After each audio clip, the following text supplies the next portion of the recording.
भारत कोई जमीन का टुकड़ा नहीं, जीता जागता राष्ट्र पुरुष है। हिमालय मस्तक है, कश्मीर किरीट है, पंजाब और बंगाल विशाल दो स्कंध है। দূরদর্শন ত্রিপুরায় আপনাদের সকলকে স্বাগত জানাই।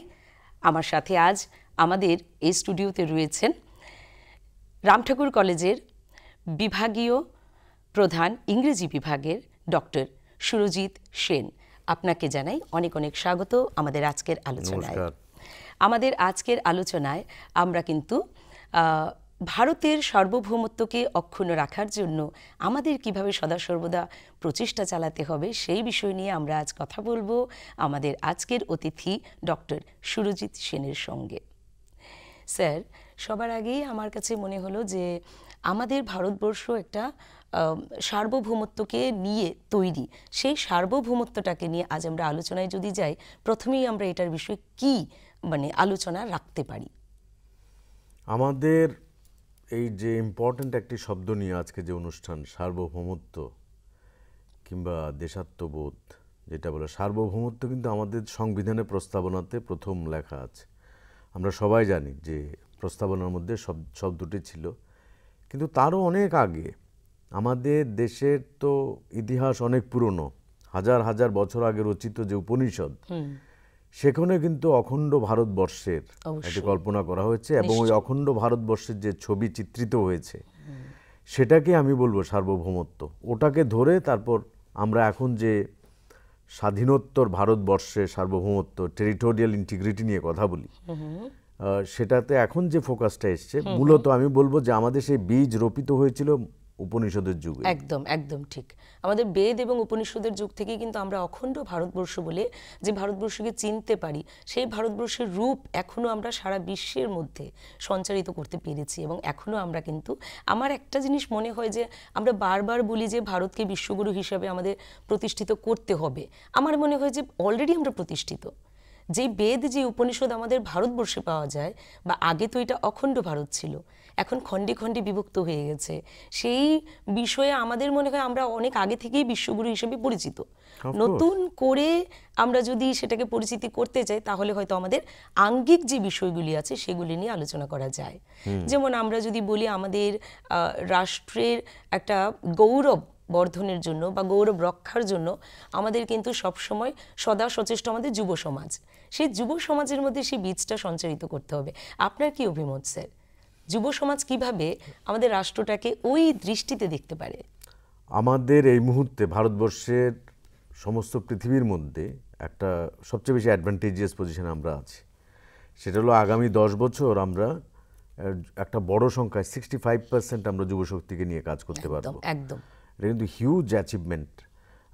অ্যাচিভমেন্ট মানে আমরা লাকি বলতে পারো যে 65% যুবশক্তি আমাদের যুবশক্তি আমাদের কাজ করবে দেশের উন্নতির জন্য। আর যুবশক্তির যে ঊর্জা, যে জোশটা আছে, স্পিরিটটা আছে, ওটাকে দেশমাতৃকার চরণে কাজে লাগাতে পারলে সবচেয়ে সুবিধে হয়। এবং সেই জন্য প্রপার সিনক্রোনাইজেশন দরকার। যুবশক্তিকে একটা জায়গায় চ্যানেলাইজ করা, তাদের সমস্ত শক্তিকে চ্যানেলাইজ করা, সেটা কিন্তু চারটিখানি কথা না। তো আমরা বিপথে যাওয়াও দেখতে পাই, আমরা যুব মানুষকেও বিপথে যেতে দেখেছি। তারাও, তাদের মধ্যেও তো বিচ্ছিন্নতাবাদী মধ্যে অনেকে জয়েন করে তো, এবং তারা হয়তো ডিসিলিউশনড হয়ে যায়, কোনো না কোনো ব্যাপারে মোটিভেটেড হয়ে যায়। তো তাদেরকেও, তাদের কথাও ভেবে আমাদের যাতে মূল স্রোতে তাদেরকে ফিরিয়ে আনা যায় এবং যুবশক্তিকে ভারতবর্ষের সমস্ত কল্যাণ সাধনার্থে যাতে কাজে লাগানো যায়, সে প্রচেষ্টাটা আমাদের করতে হবে। এবং এই জন্য আমি বারবার বলছি যে we are one of the luckiest Nations in the world, যে আমাদের we have got huge young forces. Sir, আমাদের উপনিষদে কিন্তু বলা আছে সংগচ্ছধ্বম সংবদধ্বম সংবো মনাংসি জাহানিমা। তো আমরা ওই যে মন্ত্রমুগ্ধ হয়ে আমরা যদি যুব সমাজকে এগিয়ে নিয়ে যাওয়ার চেষ্টা করি, তাহলে মনে হয় আরেকটু বেশি করে আমরা আগের দিকে এগিয়ে যেতে পারবো। কারণ কি, বেদ এবং উপনিষদের বাণীগুলি আমাদেরকে আজও এই রাষ্ট্র বা দেশের জন্য কিছু করার জন্য কিন্তু সংঘবদ্ধভাবে এগিয়ে দিতে পারে। আরও একটা জিনিস যেটা দেখা যায়, আজকাল কিন্তু দেশভক্তিটা প্রত্যেকের, ছোট শিশু থেকে শুরু করে বৃদ্ধ, আবার বৃদ্ধ বনিতা প্রত্যেকেই আমরা দেশমাতৃকা নিয়ে ভাবি, চিন্তা করি। আজকাল সোশ্যাল মিডিয়ার যুগ, আমরা অনেক দেখি, পোস্ট করি, আমাদের বই, বিভিন্ন বইয়ের মধ্যেও কিন্তু আমরা এই বিষয়গুলি পাই। আমার মনে হয় যে যুবশক্তিকে প্রেরণা দেওয়ার জন্য আমাদের রবি ঠাকুর, আমাদের কাজী নজরুল ইসলাম, ওরা অনেক কিছু লিখে গেছেন। মানে আমার এটা খুব জানতে ইচ্ছে করে যে রবি ঠাকুরের যে বিভিন্ন গানগুলি উনি দেশের জন্য লিখেছেন, বা দেশভক্তি যতটা, মানে দেশভক্তির জন্য আমরা অনেকটা এগিয়ে যেতে পারি ওই গানগুলি শুনলে, সেই ব্যাপারে যদি আপনি কিছু বলেন। এমন কোনো গান আপনার মনে পড়ে, বা এমন কোনো ঘটনা আপনার মনে পড়ে যে রবি ঠাকুর দেশের জন্য যে গানগুলি লিখেছিলেন বা কবিতা করেছিলেন? আমাদের এইসব মহাপুরুষরা, বিশেষ করে বাংলাদেশে যারা ছিলেন, তারা রেনেসা বলা যেতে পারে, নবজাগরণের যুগে, যে রবীন্দ্রনাথ ঠাকুর বলো, বঙ্কিমচন্দ্র চট্টোপাধ্যায় বলো, ডিএল রায় বলো, কাজী নজরুল বলো, সবাই যেসব গানগুলো করে গেছেন, এগুলি কিন্তু আমাদেরকে সবসময় আজও আমাদের অনুপ্রেরণা যোগায়। এবং আমরা গানগুলো শোনার পর টকবক করতে থাকি, এবং যেগুলি এগুলো পপুলার, এগুলি আমাদের পপুলার মিডিয়া, যে মিডিয়া ওয়ার্ল্ড সব জায়গাতে চলে আসছে। যেমন এই গানটায় যদি বলি আমি, ও আমার দেশের মাটি তোমার পরে ঠেকায় মাথা, ও আমার দেশের মাটি তোমার পরে ঠেকায় মাথা, তোমাতে বিশ্বময়ের, তোমাতে বিশ্বমায়ের আঁচল পাতা, ও আমার দেশের মাটি তোমার পরে ঠেকায় মাথা। অসাধারণ। এই ধরনের গান শুনলে আমাদের মনে হয় যে মানে আমাদের রক্তে আরেকটু যেন স্রোত বেড়ে গেছে, দেশের জন্য কিছু করার। আমাদের যেটা জাতীয় সঙ্গীত আছে, জনগণ মন বলো, আর হাজারো যেসব গানগুলো আছে যারা করে গেছেন, তারা অবভিয়াসলি উইথ ওয়ান পার্সপেক্টিভ, যে কিভাবে দেশের মানুষকে সুসংহত করা যায়, মানে একটি ছাতার তলায় আনা, এটা অনেকটা বড় কৃতিত্ব। একটু আগে তুমি বলছিলে যে আমাদের সার্বভৌমত্ব, যুগে যুগে কিন্তু আমাদের চ্যালেঞ্জ আসছে। রাইট, আমাদের তো কোনো সময় এরকম না যে আমরা চুপ করে বসে থাকতে পারবো। সাম্প্রতিককালেও যে আমাদের হামলা হয়েছে, পাকিস্তানিরা যেভাবে উগ্রবাদীরা এখানে মেরেছিল, তো সেটা আমরা প্রতিহত করতে পেরেছি। আমাদের যে বীর সেনাবাহিনীরা, তারা তাদের কর্তব্য দেখিয়েছেন এবং সার্বভৌমত্ব অক্ষুণ্ণ রাখতে পেরেছেন। কিন্তু দেশপ্রেমের সঙ্গে এটা আমার মনে হয় একটা মূলগত তফাৎ আছে।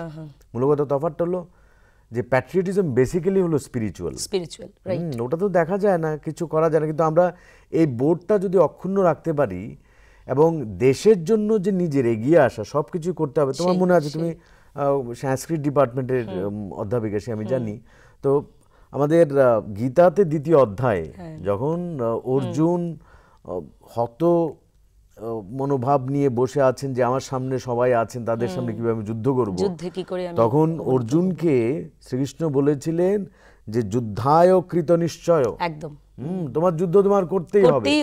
তো আমাদের দেশপ্রেম এবং সার্বভৌমত্ব বজায় রাখার জন্য যতটুকু আমাদের করা দরকার, নিজের প্রাণ যদি বিসর্জন দিতে হয়, সেই বোধটা আমাদের সবার মধ্যে থাকতে হবে।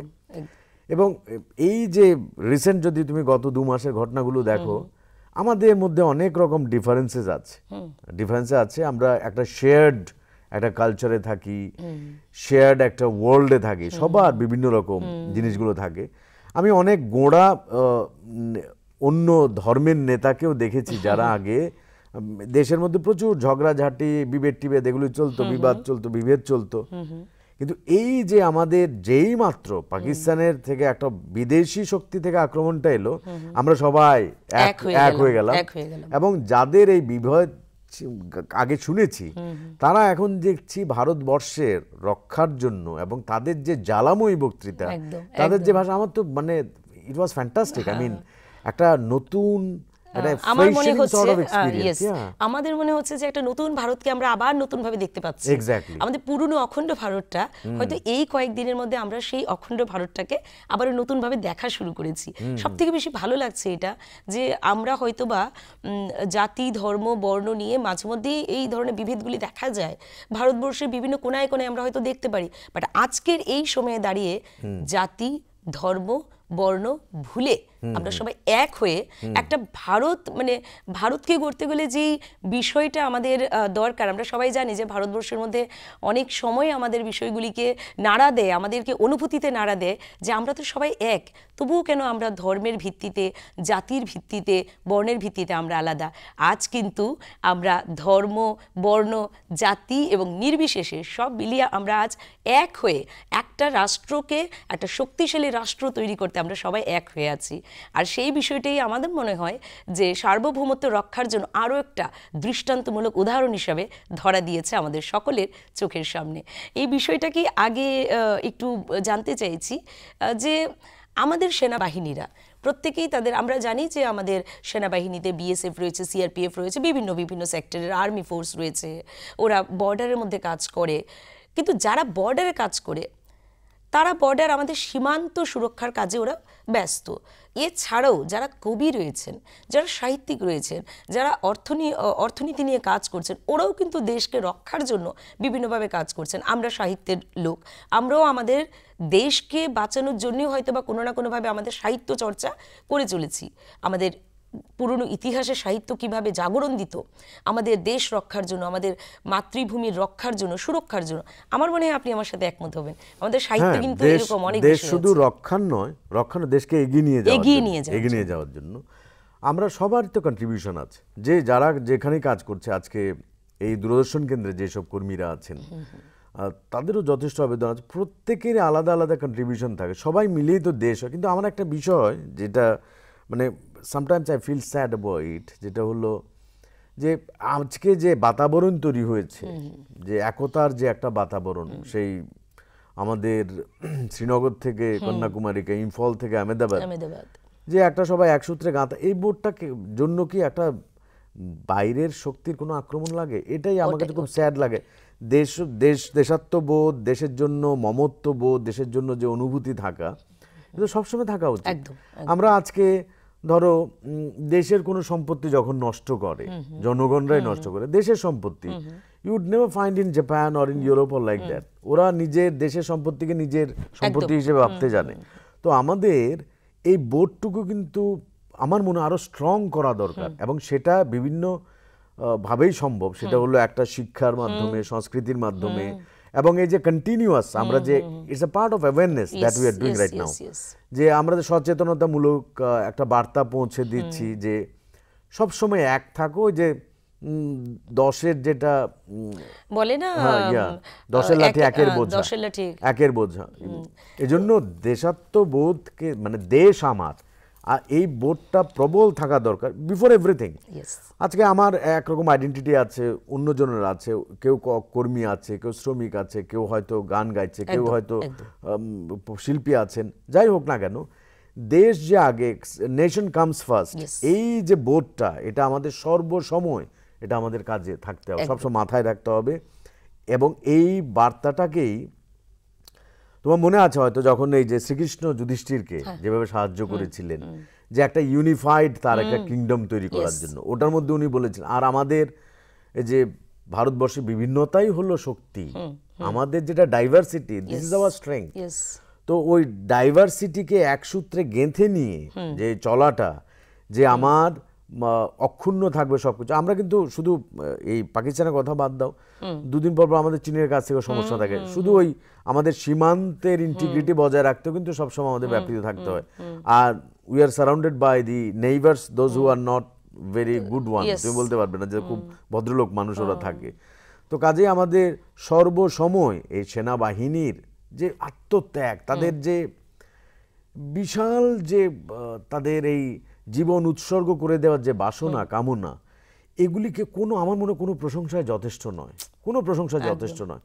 এই হাজার হাজার কিলোমিটার আমাদের সুরক্ষা দেওয়া, এবং তা সত্ত্বেও দেশের ভেতরেও সবসময় শান্তি, শৃঙ্খলা এবং এই দেশ মাতৃকার চরণে নিজেকে যে উৎসর্গ করে দেওয়ার যে প্রেরণা, এটাকে হাজারবার স্যালুট করলে কম হবে। একদম। আমাদের এই যে সীমান্ত সুরক্ষার জন্য আমাদের সেনাবাহিনীরা মোতায়েন রয়েছেন, আমরা অনেক সময় বলি যে সৈনিকের পরিবার, সৈনিকের ছেলে, সৈনিকের স্ত্রী বা মা বাবা, আমরা তাদের জন্য যথেষ্ট সহমর্মিতা পোষণ করি, কিন্তু আমরা কি বাস্তব চিত্রটা দেখতে পারছি? সেই সৈনিক সেই সীমান্তে দাঁড়িয়ে কতটা কষ্ট সহ্য করে আমাদের জন্য লড়াই করে যাচ্ছেন, এবং আমাদের ভারত মাতৃকার এক চুল পর্যন্ত সীমান্তকে রক্ষার জন্য অনেক অনেক সৈনিক আমাদের কিন্তু শহীদ হচ্ছেন। এইবারও আমাদের অনেক শহীদ হয়েছেন, কারণ তাদের আত্মবলিদানটা আমার মনে হয় যে আমাদের এই যুব সমাজকে বারে বারে মনে করিয়ে দেওয়া উচিত। হ্যাঁ, আমি একদম বিশ্বাস করি যখনই আমাদের বীর শহীদরা মানে ওদের যখন কাফিনবন্দি দেহটা নিয়ে আসা হয়, লাখে লাখে মানুষ জড়ো হয়। কেন জড়ো হচ্ছে? তাদের সাথে সেই ইমোশনটা যুক্ত আছে। তারা চায় যে আমাদের দেশের সুরক্ষার জন্য যেই বীর সেনা শহীদ হয়েছেন, কোনো একদিন অনেকের মনে এই জিনিসটা আসে যে আমিও একদিন যাব সেই বীর সেনাবাহিনীতে যোগ দিতে। আপনি আমার সাথে একমত হবেন, আমাদের রাজস্থান বা জয়পুর বা হরিয়ানার দিকে যদি আপনি যান, আমি বিভিন্ন গ্রাম ঘুরে দেখেছি, প্রত্যেকটা গ্রামের প্রত্যেকটা ঘরের একটা করে ছেলে, একটা করে মেয়ে সেনাবাহিনীতে আছে। এটা কিসের জন্য? ওদের একটা মানে প্রায় আমি বলবো যে উন্মত্তভাবে ওরা সেনাবাহিনীতে যাব বলে একটা প্রতিজ্ঞাবদ্ধ জীবন ওদের। সেই জিনিসটাই, সেই চিত্রটা এটা কিন্তু আমাদের এখানে এসেছে, আমাদের রাজ্যেও। তুমি জানো বোধহয় গত বছরে এখানে বনমালীপুরেরই একজন ত্রিপুরার সেনা, সে বীরগতি প্রাপ্ত হয়েছিল। এখানেও তাকে নিয়ে উন্মাদনা হয়েছিল। কয়েকদিন আগে ইম্ফলে মণিপুরের একজন সেনা মারা গেল, ওখানে তাকে রাষ্ট্রীয় মর্যাদায় শ্রদ্ধা অর্পণ করা হয়, and it created A euphoria. আমাদের এখানে ত্রিপুরা রাজ্যেও, এতটুকু ছোট রাজ্য, তার থেকে প্রচুর যাচ্ছে আমাদের ডিফেন্সে, প্রচুর ছেলে মেয়েরা যাচ্ছে। এবং এর মধ্যে কিন্তু একটা নতুন ব্যাটালিয়নও খুলেছে, টিএসআর এর নতুন একটা ব্যাটালিয়ন খুলবে। এটা রাজ্য সরকার, আমি বলবো এটা সফলতা, যে বারবার করে রাজ্য সরকার আমাদের এই দিকে, একদিকে তো আমাদের কর্মসংস্থান হচ্ছে, দ্বিতীয়ত আমাদের দেশের সুরক্ষার জন্য ত্রিপুরা রাজ্য যেভাবে যোগদান করছে। আমরা তো চতুর্দিকে বাংলাদেশী পরিবেষ্টিত না, তো সীমান্ত রক্ষার জন্য যে এইগুলো বিশাল কাজ, তো ইটস এ হিউজ ফিলিপ যে প্রত্যেকবার আমরা দেখতে পাচ্ছি এখন। আর ওই কিন্তু দিন নেই। ধরো আমি যেটা বলছিলাম যে আমরা সেই 65-এর যুদ্ধ যেগুলি হচ্ছে, ভারত চীন যুদ্ধ, এগুলো মানুষের স্মৃতিতে এখন নেই। কিংবা ধরো 71-এর ওয়ার যেটা হলো, যখন আমরা বাংলাদেশ নামে একটা নতুন রাষ্ট্রকে আমরা জন্ম দিতে পেরেছিলাম, এইগুলো অনেকের স্মৃতিতে ফিকে হয়ে গেছে। তারপর কার্গিল ধরো, কার্গিলে যেখানে আমাদের আবার সেই ইন্টিগ্রিটি রক্ষার জন্য প্রাণ দিতে হয়েছিল। তো এখন যেটা হয়েছে, আমরা পরপর কয়েকটা ঘটনা দেখতে পাচ্ছি, sadly every incident is related with Kashmir. ওখানে সন্ত্রাসবাদীদের আড্ডা, ওখানেই আমাদের বিদেশি যেসব শক্তিরা আছে, বিদেশি রাষ্ট্র আছে, নেইবার্সরা আছে, তাদের বারবার আমাদেরকে বিঘ্ন ঘটাতে চায়। এখন এই সেনাবাহিনীতে যোগদানের চতুর্দিকে কিন্তু হিড়িক চলছে। আমি সেদিন একটা টাইমস অফ ইন্ডিয়াতে একটা আর্টিকেল এসেছিল, সেটার মধ্যে পড়ছিলাম যে অন্তত 20% বেশি সাড়া পাচ্ছে সেনাবাহিনী recruitment board, which is encouraging for us. যেটা মানে হলো যুবশক্তিরা ওরা ভাবছে যে নাইস টাইম, যে এখন আমাদের it's like any other job. আজকে আমরা পড়াচ্ছি, কলেজে পড়াই, তুমি কলেজে পড়াচ্ছ, ওনারা এখানে কাজ করছেন, তারাও ভাবছে এটাকে দেশের জন্য কাজ করা, এটাও একটা জবই, এবং which is much more dignified. হ্যাঁ, এবং আমাদের অনেক সম্মান নিয়ে আসবে, অনেক এদের সারা জীবন, যে এখনই আমরা যে কোনো জায়গাতে যাই, যে সার্ভিসম্যান, এক্স সার্ভিসম্যান বলতে গেল, তাদের যে সম্মানটুকু পান ওনারা, কেউ এলো বসেদের চেয়ারটা টেনে দিল, তারপর আপনি কোথায় কাজ করছেন তার সমস্ত অভিজ্ঞতাগুলো জানতে চাওয়া, এগুলি এই মানে ছোটোখাটো একদম লেভেল থেকে শুরু করে উঁচু অবধি সব আমাদের কিন্তু একটা জিনিসই শেখায়, যে এই যে মহান দেশ, সেই দেশের জন্য আমরা একা হলেও কিছু করতে রাজি আমরা। হ্যাঁ, ওই যে যদি তোর ডাক শুনে কেউ না আসে, তবে একলা চলো রে, একলা চলো, একলা চলো, একলা চলো, একলা চলো রে, যদি তোর ডাক শুনে কেউ না আসে, তবে একলা চলো রে। কবে কবিগুরু বলে গেছিলেন একলা যাওয়ার কথা, এখন আমরা সে এক থেকে আমরা বহুতে পরিণত হচ্ছি। ওয়ান্স এগেন ওই উপনিষদের কথা, এক থেকে বহু হওয়ার যে আমাদের ইচ্ছে। তো একজন ভারতবাসী যিনি স্বপ্ন দেখেছিলেন, দেশপ্রেমের গান শুনিয়েছিলেন, আমাদের উদ্বুদ্ধ করেছেন, আজকে সমস্ত বহুর মধ্যে সেটা সঞ্চারিত হচ্ছে। এবং এইভাবেই তো আমরা আমাদের ভবিষ্যৎকে আরো এগিয়ে নিয়ে যেতে পারবো, সুদৃঢ় করতে পারবো। এর মধ্যে আরো একটা জিনিস দেখুন, এবার যে ঘটনাটা ঘটে গেল আমাদের ভারতবর্ষের উপরে, সেটা কোনো একটা আমি বলবো যে মানে ধর্মগত ব্যাপারে ওরা বলেছে, বাট আমাদের ভারতবর্ষের যে সেনা প্রধান কি করে দেখিয়েছে দেখুন, যেটা দেখে নট অনলি ভারতবর্ষ, সমস্ত বিশ্ব অবাক হয়ে গেছে। যখন ব্রিফিং হচ্ছিল, সেই যখন ব্রিফিং হচ্ছিল, ব্রিফিং এর মধ্যে কিন্তু দুজন সেনাবাহিনী, দুটো মহিলাকে বসানো হয়েছিল, ওরা ব্রিফিং, হ্যাঁ, ভিন্ন ধর্মী। সেখানে কোনো, আমরা ভারতবর্ষে আমরা জাতি ধর্ম বর্ণের নির্বিশেষে আমরা বাস করি, আমাদের সেনাবাহিনীতে কোনো ধরনের সেই জিনিসটা আমরা কখনো দেখতে পাই না। সেটা আরো একবার প্রমাণ করে দিয়েছে আমাদের ভারতবর্ষের সেনাপ্রধানরা, দুজনকে বসিয়েছে ভিন্ন ধর্মী, ওরা ব্রিফিং করছে এবং তারা মহিলা। আমি আরেকটা কথা বলতে চাই, যে ভারতবর্ষের আমরা বলি না সার্বভৌমত্ব রক্ষার জন্য, আপনারা নিশ্চয়ই সবাই আমার সাথে একমত হবেন, সার্বভৌমত্ব রক্ষার জন্য কি শুধুমাত্র মানে মানব জাতি আমরা বলে থাকি কথাটা, হ্যাঁ মানব জাতির মধ্যে নারী পুরুষ নির্বিশেষে সবাই আসেন, কিন্তু মহিলাদের অবদান আজ অনেকটা বেশি এগিয়ে গেছে। নয়তো আপনারাই ভাবুন, সেনাবাহিনীর প্রধান হিসেবে দুজন মহিলাকে দিয়ে ব্রিফিং করানো হয়েছে, এরকম সেনাবাহিনীতে যাওয়ার জন্য আমাদের রাজ্য বা আমাদের পার্শ্ববর্তী রাজ্য সমগ্র ভারতবর্ষ থেকে হাজার হাজার মেয়েরা কিন্তু এগিয়ে যাচ্ছে সেনাবাহিনীতে যোগদানের জন্য। কেউ নেভিতে যাচ্ছে, কেউ আর্মিতে যাচ্ছে, কেউ বিএসএফে যাচ্ছে, কেউ বা বিভিন্ন তাদের যে জেনারেল গুলো রয়েছে সেখানে যাচ্ছে। তো মেয়েদের যে একটা মানে পরিস্থিতি আজকাল ভারতবর্ষে সার্বভৌমত্ব রক্ষার জন্য, আপনি শিক্ষক বলুন, অধ্যাপক বলুন, সায়েন্টিস্ট বলুন, আমাদের সেই মাতৃশক্তির জয় জয়কার, সেই জিনিসটা ভারত আরো একবার প্রমাণ করে দেখিয়েছে।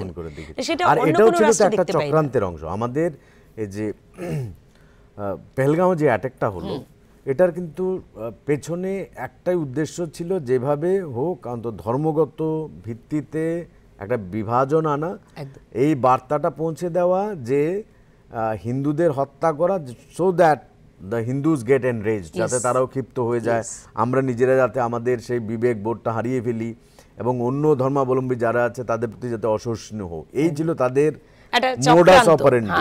হ্যাঁ, ওটা ছিল তাদের উদ্দেশ্যটা। এখন সেটাকে কিন্তু কেউ বলতে হয়নি। তুমি দেখবে যে আফটার দ্যাট ইনসিডেন্ট আমরা সবাই অদ্ভুতভাবে সবাই এককাট্টা হয়ে গেলাম, হিন্দু মুসলিম বুদ্ধ খ্রিস্টান যারা যারাই আছে সব জায়গায় সবাই এককাট্টা হয়ে গেছে এবং সবাই বুঝে ফেলেছে যে এই হীন কাজ, এই হীন চক্রান্তের জন্যই এই কাজটি সংঘটিত হয়েছে।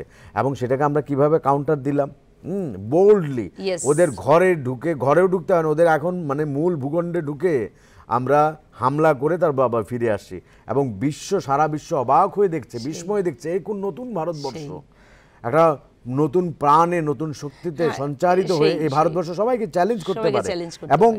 এবং এটা আরেকটা বার্তা দিয়েছে যে শত শত বছর, হাজার হাজার বছরের যে পুরনো ভারতবর্ষ, এর ভিত এত সুদৃঢ়, এত আমাদের শক্তিশালী গঠন, স্ট্রাকচার, কোনো কিছু আমাদের টলাতে পারবে না। সেই তুমি দেখো, হয়তো আক্রমণ হতে পারে আমাদের মাঝখানে, আমাদেরকে হয়তো যারা হয় যে এত উন্নত এত প্রতিষ্ঠিত একটা দেশকে আমরা সহ্য করতে পারি না, out of envy, out of jealousy they will attack, কিন্তু প্রতিবার will be able to combat those. ওটা হলো সবচেয়ে বড় বার্তা। আরেকটা জিনিস আমি বলি, আমরা বলি না যে এবারই আমরা হয়তো আরো একবার প্রমাণ করেছি যে আমরা ঘরে ঢুকে আমরা কিন্তু প্রতিশোধ নেব। এই কথাটা শুধুমাত্র এখন নয়, যখন অখণ্ড ভারতবর্ষ ছিল, যখন পুরোটাই বিশ্ব একটা ভারতেই ছিল, ভারতের মানে কেন্দ্রবিন্দুতে ছিল, সেই সময় কিন্তু আপনি আশা করি মনে করবেন রামায়ণের কথাটা, যখন আমাদের মেইন সীতা দেবীকে যখন হরণ করেছিলেন রাবণ, তখন কিন্তু তাকে অন্বেষণ করার জন্য শ্রী রামচন্দ্র হনুমানকেই পাঠিয়েছিলেন এবং সে গেছিল, সে দূত হয়ে ওখানে গেছে সীতা দেবীর অন্বেষণ করে, সেখানে তাকে চ্যালেঞ্জ ছুড়ে দিয়ে যে তুমি অতি সত্বর সীতামাকে ছেড়ে দাও, নয়তো কিন্তু তুমি বিপদে পড়বে। আর সেই বিপদে পড়ার পরেও তারা কিন্তু মানে সেটা বুঝতে পারেনি যে সে যে অশনি সংকেতটা আসছে সেটা আদৌ আমাদের উপর বর্ষাবে নাকি শুধু গর্জাচ্ছে। হনুমান কিন্তু সেখানে গিয়ে সীতামাকে উদ্ধার করে, মানে দেখে অন্বেষণ করে ফেরার সময় লঙ্কা জ্বালিয়ে ফিরেছে। তো সুতরাং আমাদের সেই যে পরম্পরাটা, আমরা বলি যেটা কালচারাল হেরিটেজ, বলতে গেলে আমরা রামায়ণ থেকেই কিন্তু পাচ্ছি, ঠিক আছে? তো এখনো সেই জিনিসটা ধরে রেখেছে আমাদের ভারতবর্ষ। আমি বাহবা দেব যে আমাদের ভারত সরকারকে, ভারত সরকার আমাদের বেদ উপনিষদ, রামায়ণ এবং মহাভারতের বিভিন্ন উদাহরণকে ওরা কিন্তু বারবার ওদের কাজের মাধ্যমে আমাদের সামনে সচক্ষে আঙ্গুল দিয়ে দেখিয়ে দেওয়ার জন্য চেষ্টা করছে। আর আমরা সবসময় ভুলে গেলে এটা আমাদের চলবে না যে আমাদের কিন্তু শ্রীমদ্ ভাগবত গীতা পড়ার একটা ট্রেডিশন রয়েছে আমাদের মধ্যে। সেই পরম্পরাটাকে প্রতিদিন আমরা যদি একটু করে মনে করতে পারি, আমার মনে হবে ভারত সরকারের যে বিভিন্ন রকমের একের পর এক যে প্রস্তাব বা যোজনা যে নিয়ে আসছেন বা কিভাবে দেশকে আরও বেশি সুসংহত এবং সুদৃঢ় করতে হবে, সেই কিন্তু বীজ বা সেই যে উৎসটা আমাদের শ্রীমদ্ ভাগবত গীতায় কিন্তু ভালোভাবে উল্লেখ রয়েছে।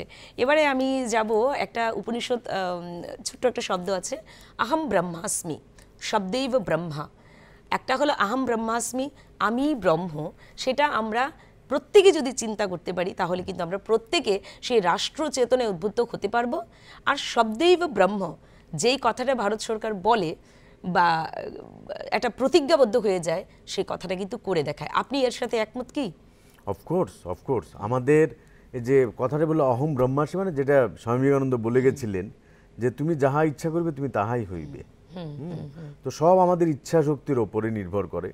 ইচ্ছা শক্তিকে সঠিক জায়গায় নিয়ে যাওয়ার দায়িত্ব হলো সেই একদম তোমার ছোট অবস্থায় পরিবার থেকে শুরু করে আমরা শিক্ষক যারা আছি এবং বিভিন্ন ক্ষেত্রে যেসব মানুষরা আছেন, গুরুস্থানীয় মানুষরা আছেন কিংবা যাদের কাছ থেকে ইন্সপিরেশনাল ফিগারস আছে তাদের কাছ থেকে শিখে তারপর নিজেকে সেই জায়গাতে নিয়ে যাওয়া।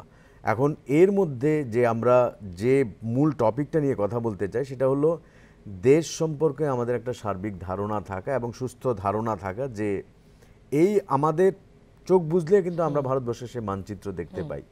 এই মানচিত্রকে অক্ষুণ্ণ রাখা, সেটা হলো একটা টেরিটোরিয়াল ইন্টিগ্রিটি। আর একটা হলো দেশের ভেতরে যা আছে, আমাদের ভেতরে অখণ্ডতা রক্ষা করা, সেটা কিন্তু শুধু টেরিটরি দিয়ে হয় না, সেটা হলো আমাদের প্রত্যেক নাগরিক হিসেবে আমাদের সংবিধানে যেসব আমাদের কর্তব্যগুলো বলা আছে প্রত্যেক নাগরিকের সেগুলি পুঙ্খানুপুঙ্খভাবে সেগুলিকে মেনে চলা এবং সেই অনুযায়ী আমাদের দায়িত্বগুলোকে পালন করা, এই হলো একজন সুনাগরিকের কর্তব্য। এবং ওটা করতে পারলেই আমাদের গতকালকে আমাদের প্রধান বিচারপতি যিনি সদ্য দায়িত্ব নিলেন উনি বলছিলেন যে ভারতবর্ষের সবার আগে সবচেয়ে ইম্পর্টেন্ট জিনিস এবং সবচেয়ে ক্রুশিয়াল জিনিস হলো আমাদের কনস্টিটিউশন, সংবিধান। সংবিধানের পর সবকিছু আসে। তো সংবিধানে যা যা লেখা আছে, বললো সংবিধানের পরে সংসদ, সংবিধানের পরেই যে জনপ্রতিনিধি তাদের কথা বলা, আগে সংবিধানকে রক্ষা করতে হবে। সংবিধানে যেটা বলা আছে এই যে আমাদের সেকুলার এবং সভারেন্টি অক্ষুণ্ণ রাখতে হবে যে কোনো মূল্যে, সেটা কিন্তু আজকে প্রতি জায়গায় আমরা ধরো সেটা অনুসরণ করছি এবং প্রত্যেকটা শিক্ষানীতিতে কিন্তু সেগুলোর অনুকরণ তুমি দেখতে পাচ্ছ। যেমন এনসিইআরটি, এটা পুরোটা বদলে গেল। এখন আমরা এনইপি পড়াচ্ছি, সেগুলো আমাদের যেমন ধরো ইংলিশ লিটারেচার যেটা আমি বলি, আগে আমরা কখনো তোমার অ্যানশিয়েন্ট ইন্ডিয়ান লিটারেচার পড়াতাম না, হ্যাঁ, এখন আমরা পড়াচ্ছি, রামায়ণ পড়াচ্ছি, মহাভারত পড়াচ্ছি, তারপর কালিদাসের শকুন্তলম, অভিজ্ঞান শকুন্তলম পড়াচ্ছি, সব পড়াচ্ছি এখন আমরা। তো এই যে মানে একটা বিবর্তন বলতে পারো তুমি, এটা এসছে কোত্থেকে? এটা হলো সেই বোধ থেকে যে আমাদের মধ্যেই, আমাদের দেশের মধ্যে, আমাদের ভারতবর্ষের মধ্যে সেই মণিমুক্তার সমস্ত ভান্ডার আছে। We don't have to look anywhere else. আমাদের তোমার আমেরিকা দেখতে হবে না, ইংল্যান্ডও দেখতে হবে না, কিচ্ছু হবে না, ইউরোপিয়ান কান্ট্রিজও দেখতে হবে না, যেটা স্বামী বিবেকানন্দ বলে গেছিলেন যে বারবার মেটেরিয়াল হয়তো তাদের লাক্সারি ওরা মেনটেন করতে পারছে, but inner beauty, inner enrichment, আমাদের ভেতরের যে সৌন্দর্য আছে সেটাকে কে দেবে? ভেতরের সৌন্দর্য তো সবচেয়ে বড় সৌন্দর্য, সেই ধনেই তো আমরা ধনী, সে বলেই তো আমরা বলিয়ান। তো সেই জন্য ওই যে দেশপ্রেমের শিক্ষাটা, ওই চ্যারিটি বিগিনস অ্যাট হোম, ঘর থেকে শুরু হবে এবং ঘর থেকে তারপর বিদ্যালয়, বিদ্যালয় থেকে মহাবিদ্যালয়, তারপর এগুলো বিশ্ববিদ্যালয়, সারা তারপর যখন জীবনে যে জায়গাতে আমরা ছড়াই না কেন, এই আমাদের এই বোর্ডটা আমরা সবসময় রাখতে হবে যে দেশ আগে, তারপর সমস্ত কিছু। একদম ঠিক। আমাদের সময় প্রায় ফুরিয়ে এসেছে, তো আমি আমার দর্শকদেরকে এই আলোচনার পরে কিন্তু একটাই কথা বলতে চাই, ভারতবর্ষ একটি মাত্র মাটির টুকরো তো নয়ই। ভারতবর্ষ অখণ্ড ভারত, যেটা বিশ্বের সবথেকে শক্তিশালী, এবং এই অখণ্ড ভারতবর্ষকে রক্ষার জন্য আমাদের প্রত্যেককে একে একে করে এগিয়ে আসতে হবে এবং আমাদের এই মৌলিক অধিকারটাকে কিন্তু আমাদের চিনে নিতে হবে, জেনে নিতে হবে। এবং আমাদের আজকের এই আলোচনা হয়তো স্যার এখানেই শেষ করতে হবে, কিন্তু এই আলোচনা শেষ হয়েও শেষ হলো না। নিশ্চয়ই আরও একদিন ভারতবর্ষের সার্বভৌমত্ব অক্ষুণ্ণ রাখার আলোচনায় আমরা ফিরে আসব। আপনাকে আমাদের এই স্টুডিওতে সময় দেওয়ার জন্য, আমাদের সঙ্গে আলোচনায় আসার জন্য অনেক অনেক ধন্যবাদ জানাই দূরদর্শন ত্রিপুরার পক্ষ থেকে। আপনাদের সকলকে অনেক অনেক ধন্যবাদ। সুস্থ থাকবেন, সবাই ভালো থাকবেন। ধন্যবাদ।